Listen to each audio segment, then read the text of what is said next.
Have you ever had that feeling? Like your life has somehow wandered into a narrow, tight alleyway, and you're just stuck, completely blocked. Many people call this a streak of bad luck, or blame their circumstances. But what if I told you it might be something else entirely? Something you can actually influence.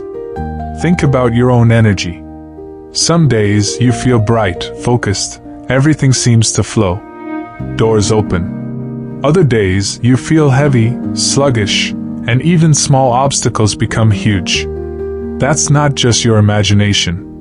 In many traditions, this is seen as your personal energy field. It fluctuates. We all know the environment affects us. But on a deeper level, the energy of a place can directly influence your own inner energy. Live or work somewhere peaceful and beautiful, and your spirit naturally lifts.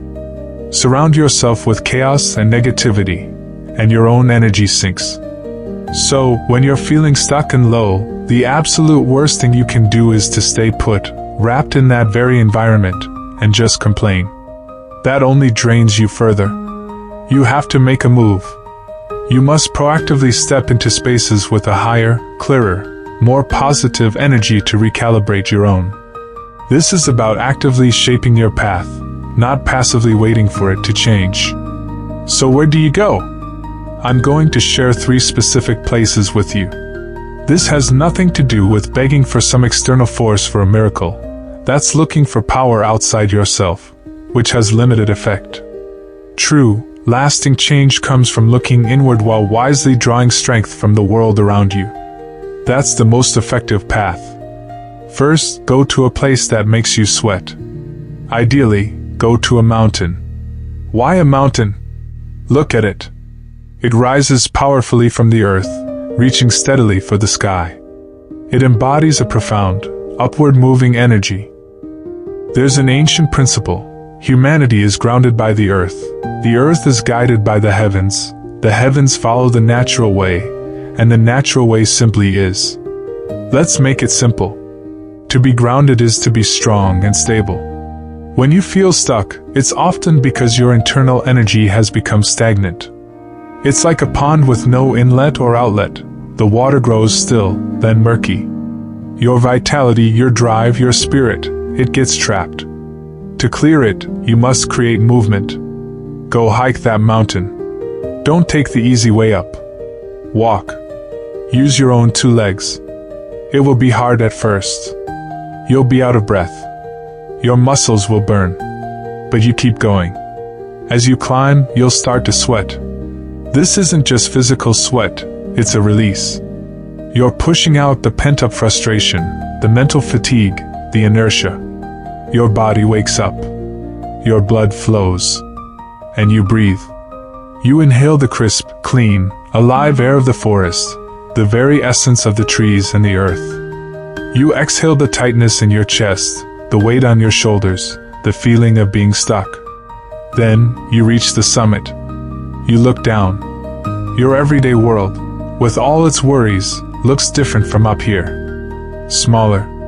In the vast scale of the sky and the land, your problems find their true proportion. We suffer often because our vision gets so small, magnifying our troubles until they blot out everything else. From the mountaintop, your perspective physically expands, and your mind follows. Watch the clouds. They don't stop. Listen to the wind. It doesn't pause. This is the way of nature, constant, resilient, moving through cycles without getting attached to any single moment. By immersing yourself in this immense, timeless energy field, your own personal negativity gets diluted. It's put into perspective. So, exertion, especially in nature, is the ultimate reset. It's not the same as a gym. The mountain is alive with a raw, elemental power. Your body moves, your energy stirs, you connect with the earth principle.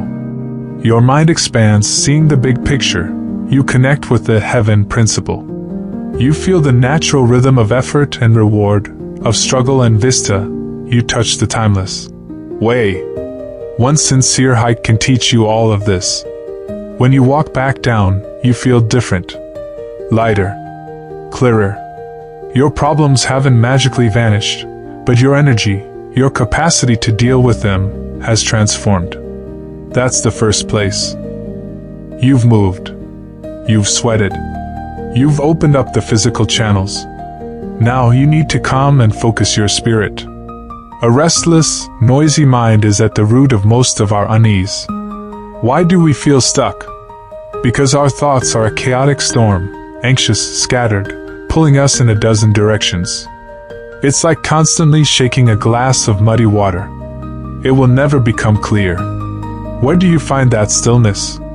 I recommend two kinds of places, a great library and a serious museum. What do they share? A profound, respectful quiet and the palpable weight of time.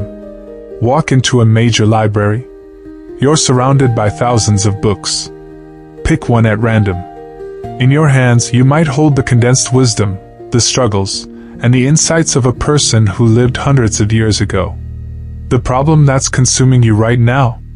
In the long, sweeping story of humanity, it has been faced and overcome more times than you can count, often with far greater hardship. Read history.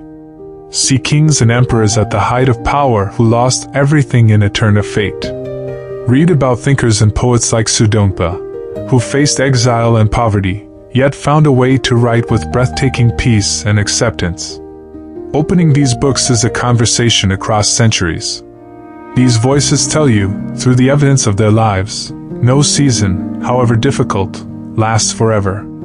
When you place your own story on the vast timeline of human experience, your personal victories and setbacks gain a new, humbling, and strangely comforting scale. Or go to a museum. Stand quietly before an artifact from 1,000 years ago, a simple pot, a worn tool, a piece of jewelry. It has endured. It has survived upheavals you can only read about. It sits now in silent, immense stability. In its presence, your own frantic thoughts tend to slow down. You feel the passage of time. It prompts a quiet question. In our few brief decades, what are we really chasing? The status, the possessions, the conflicts we stress over, where will they be in a century? In spaces like these, you gently set aside your small, immediate self, your ego, and connect to a much larger self, the collective memory, struggle, and wisdom of humankind. Anchoring your awareness in that deep, wide river brings a solid, unshakable peace. It's like finally setting that glass of muddy water down. The sediment settles. The water clears by itself. A clear, calm mind is where wisdom arises. Your view of situations becomes less emotional, more insightful. Solutions you strain to see before can sometimes appear effortlessly. That's the second place. So, to recap, the mountain moved your body and connected you to active, expansive energy. The library or museum quieted your mind and connected you to deep, receptive wisdom. A balance of action and reflection. But a complete system needs a third, crucial element. Go where human vitality is most raw and authentic. Go to a bustling local farmer's market, or a lively old neighborhood street. Why? Because between the vast heavens and the solid earth, not a single day should be without the buzz of living, striving energy. And our hearts desperately need regular contact with simple, human warmth. When you're down, the dangerous trap is to isolate yourself, to become convinced that your pain is special, unique, and unbearable. Go to the market. Watch. See the farmer who arrived before sunrise, arranging vibrant produce, still finding a genuine smile for a customer. See the fishmonger or the baker, masters of their craft, sharing a laugh with a regular. See the elderly person carefully choosing fruit, fully engaged in the simple, vital task of preparing a meal. Here you witness a fundamental truth: everyone is striving. Every single person has their private burdens, the vendor worried about rent, the shopper caring for a sick partner. Yet, in the middle of this most ordinary daily ritual, they are displaying a raw, stubborn, beautiful force, the will to live and connect. This is the smoke of the hearth, the hum of human spirit in action. Placed against this backdrop, your own troubles can feel contextualized. You pull yourself out of the lonely ivory tower of self-pity and step into this steaming, fragrant, vibrant reality. You can't help but be touched by this resilient, ordinary courage. You see life's true fabric. It's woven with threads of joy, worry, bitterness, sweetness, and routine. You realize you are not swimming against the current alone. We are all in this same river of life, each paddling our own boat, but sharing the water. We are, by nature, communal beings. When your personal energy is low, placing yourself among the living, striving crowd isn't superstition, it's sound psychology. Their active engagement can lift your own. In the middle of the chatter and the noise, you find a connection. You remember you are not an isolated island. So, these three places form a complete, practical system for realignment. The mountain connects you to heaven. It expands your vision and aligns you with expansive, uplifting energy. The library/museum connects you to earth. It grounds you in stability, wisdom, and the long view. The market connects you to humanity. It re-anchors you in community, vitality, and the present moment. This is the ancient ideal of harmony among the three realms. Often, feeling stuck simply means your personal energy has fallen out of sync with one or all of these realms. Visiting them is a conscious, active practice of tuning your own frequency back into harmony. Many people miss this. They feel stuck, so they hide away, or they seek out someone to predict their future. Just wait until next year, it will get better. But what about today? The concept of destiny often includes two parts: the cards you were dealt at birth, and how you choose to play them. You can influence the play. Going with the flow is widely misunderstood. It does not mean passive resignation. It means aligning your actions with natural principles. Is your body stagnant? Move it. That's following your body's nature. Is your mind a whirlwind? Seek quiet. That's following your mind's nature. Has your spirit become isolated? Seek community. That's following human nature. Do what is naturally aligned, and your momentum, your flow, begins to shift. The I-Ching contains a hexagram called stagnation. It describes a state where everything is blocked. But its core wisdom is this: when stagnation reaches its extreme, that is precisely when the potential for a breakthrough, for flow, is greatest. But that turnaround isn't automatic. It requires a catalyst. You are that catalyst. You cannot stay motionless in the stagnation and expect change. Hiking, reading, immersing yourself in the pulse of life, these are you actively creating the conditions for flow to return. So, the next time you feel trapped in that narrow alley, don't just sigh. Remember this trio. Lace up your shoes. Find a hill or a trail and climb it. Sweat.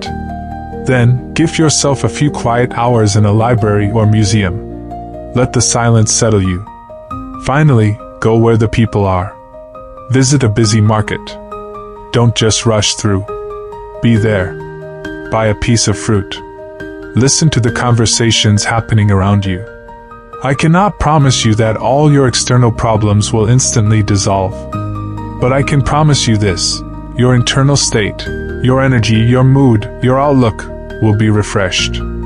With a calmer spirit, a clearer mind, and a rekindled sense of connection to something larger than yourself, you'll likely find that those obstacles ahead look less like dead ends and more like part of the path itself.